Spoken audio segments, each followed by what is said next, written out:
Alexis, and this is our model horse here, Judge. I've been riding for 8 years, with the last 4 years having riding being huge in my life. I'm also a C2 in Pony Club, and I will be getting you started today by showing you how to tack up your horse. So to tack up your horse, we're going to begin by grooming, which includes picking hooves, brushing, and making sure they're clean in general. Next, we're going to put the saddle pads on, the saddle and girth and breastplate on, and then finishing up with the bridle. So we're going to start today with picking hooves. We're going to use this hoof pick here and use this pointier end. We're going to take our hand and rub it down the back of their leg so they pick it up. So I've already picked his hoof, but this gives you a better visual. You're going to go along the collateral grooves of the frog here, this being the frog, and then we're going to go around the sole, and it kicks out all the dirt. This is important so horses don't become bruised or lame because of a rock being stuck in there, or so that they don't get thrush, which is an infection from not having them cleaned out and dried every day. So typically we do this to all 4 hooves. Super important. Next, we're going to get the curry mitt. There are tons of types of curries, all doing the same thing. And you're going to use it in a circular motion. So this gets circulation going really well. Lots of healthy oils will be spread around throughout the hair, and it kicks out all the dead hair. A really important place to do this is right back here on the front of the hind legs. It gets all this skunk off, and once the skunk gets there, it takes a little while to work it off.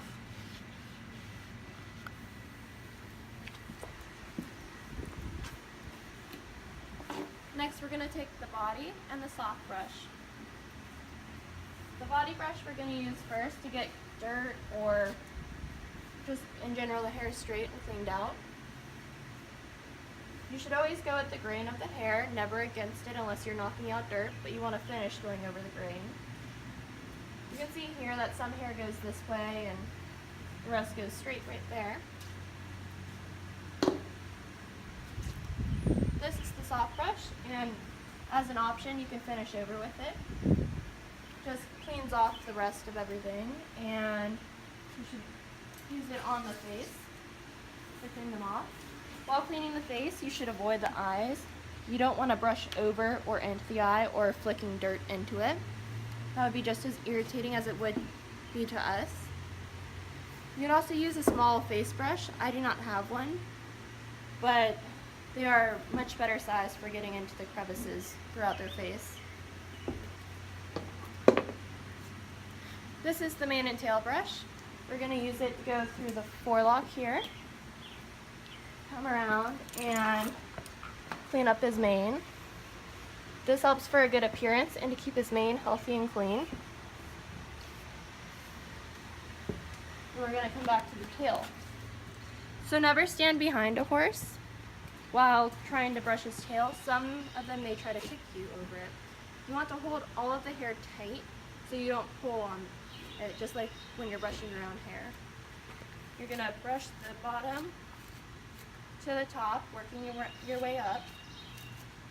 Shoshin can help to get the knots out, and then as you get to the top you may want to put it into sections.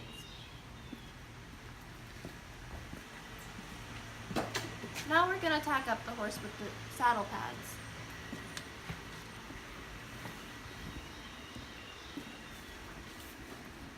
This is just an average all-purpose saddle pad, and we're going to flip it over.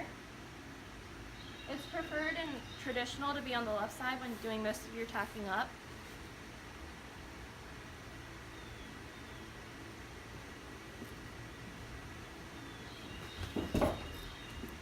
So the saddle pad prevents rubbing and hair loss underneath the saddle, and just provides a layer of cushion. If your saddle does not fit properly or you want a little more support, you can use a half pad. These vary depending on what saddle you're using, how it does not fit, whether it's rocking back or bridging. And you put it over the saddle pad and under the saddle. So since the saddle we're using today does not have a double flap, we're just going to put those keepers underneath here. And we're going to get the saddle.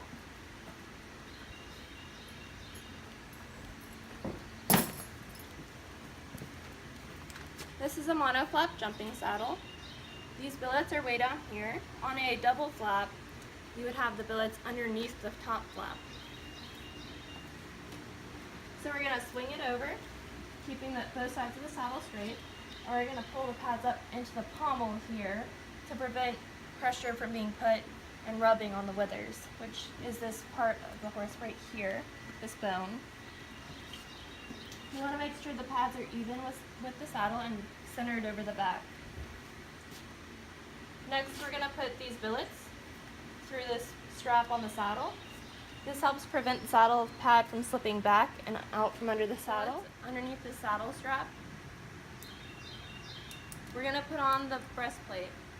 So this is used to prevent the saddle from slipping backwards, and it's really nice to have while jumping because there's a lot of movement going on with the horse.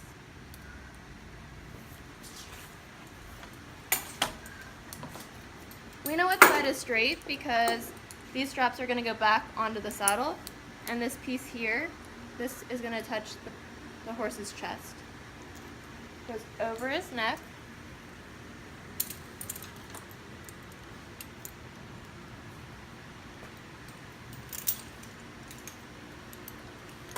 Now we're going to attach these straps to the D-rings here. This D-ring is attached to the hook, the stirrup hook, and this is the other D-ring that is optional. We prefer to use these because they're more secure.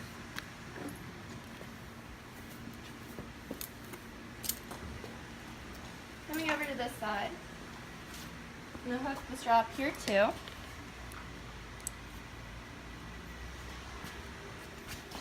And now we're going to put the girth on.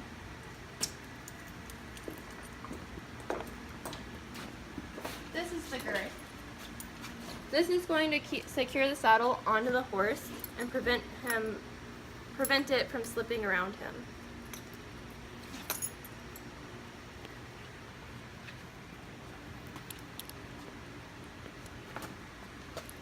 We're going to put it through this flap here and then through the top of the buckle.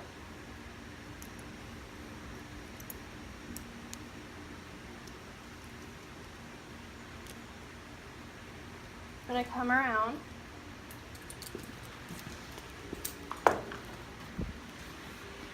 And we're going to hook it onto the bottom of the martingale. The martingale should go through the center of the girth.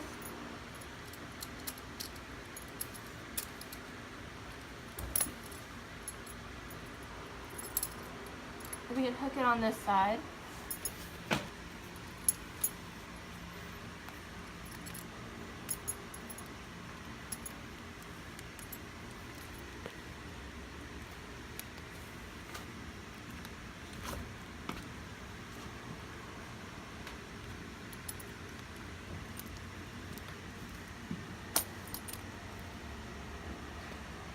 So we'll leave this semi-loose for now since we aren't getting on yet, and we will tighten it before we get on. Just having the horse standing here, it might not get as tight as it's supposed to, and after they walk around for a minute, it'll be able to go tighter.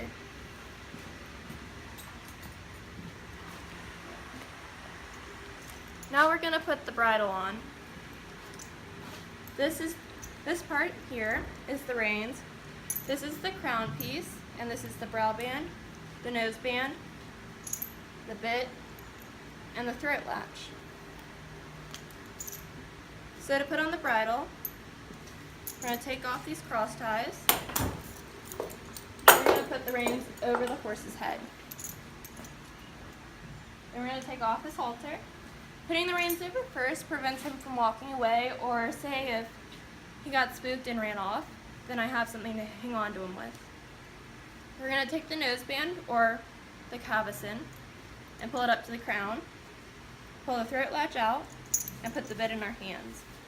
We pull the bit up, and you can stick your finger in the side of his mouth like this. There's a gap where there's no teeth in his mouth.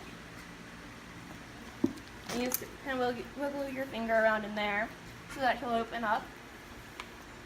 And then you put the crown behind his ears and tuck in the straps of the cavesson. You want to pull this brow band up so that the crack between the into the throat latch and the cheek piece are separate.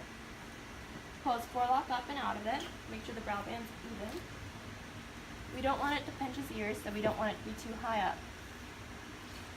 Next, we even out the nose band. And we strap it back here. Typically right here, you want at least a finger or two to slip underneath. And then we're gonna put it in the keepers, which are these little pieces of leather here. That'll keep it in place and prevent it from flapping around in the horse's face. This is the throat latch here. We're gonna put it on this hole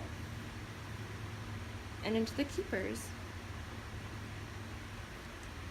Then you can pull the reins over your head, walk to your mounting block, and get on. Thank you. Have a great day, everyone.